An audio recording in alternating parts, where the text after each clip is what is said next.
Hi guys! Welcome back again to my channel. It's me, Jonel Sunga, of course. So, ang vlog ko ngayon is mag-unbox ako ng binili kong iPhone 6s Plus. Ito na siya. Kakadating lang, di ba basically phase out na yung mga iPhone 6. Kasi ang dami ng mga nagsusulputang iPhone. Pero nabili ko to guys sa sa Son2 sa Shopee. Murang-mura lang siya, 6,800. Meron ka ng iPhone 6s Plus, 128GB. Kapag gusto niyo magpadagdag ng battery health ng 100%, magdadagdag lang kayo ng 400 pesos. Kasi yung battery health nito is, since siya, second hand na refurbished, battery life niya is 80% na lang. So, nagdagdag ako ng 400 para makabili ako ng 100% na battery life. Excited na ako kasi gagamitin ko tong spare backup phone and at the same time, kasi yung mga iPhone kasi malinaw yung mga camera. So, pwede siyang pang vlog. Tingnan natin kung ano yung mga freebies. Isa-isahin natin guys, no? Ayan, no? Naka-bubble wrap, and ito lang yung laman niya. Meron siyang earphone. Wired earphone. Tapos casing, color white. And then, ito is, tempered glass. Ito na yung pinaka-cover niya. Ayan. Para siyang original, oh. Although original naman talaga to. Lang talaga, second hand. Meron din siyang, cord, ayan. Tsaka head. Kompleto yung mga freebies niya. Ito na siya.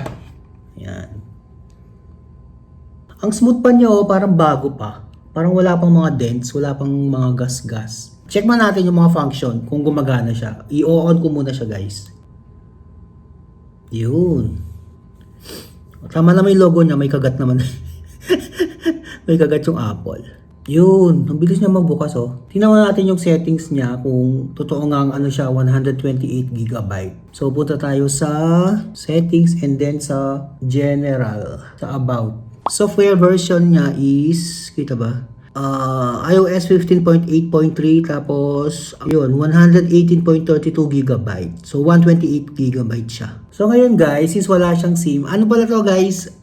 iPhone 6s Plus refurbished and then factory unlock. Factory unlock, ibig sabihin, pwede ka gumamit ng any SIM card. Unlike GPP unlock, may mga certain SIM card lang na madedetect. Depende kung saang bansa siya. Halimbawa sa Japan. SIM card lang na galing sa Japan ang madedetect niya. Hindi siya makakadetect ng LTE unless ginamitan mo siya ng GPP chip. Pero dito sa factory unlock, any SIM will do. So magsaksak tayo ngayon ng SIM card. Pero by the way guys, bago ako saksak ng SIM card, check muna natin yung mga ibang mga function nito, like yung home button or yung yung swipe pag touch. Kung mapapansin nyo, smooth naman yung touch screen niya, sumasabay naman agad, hindi ganun ka delayed yung response nitong iPhone 6s Plus.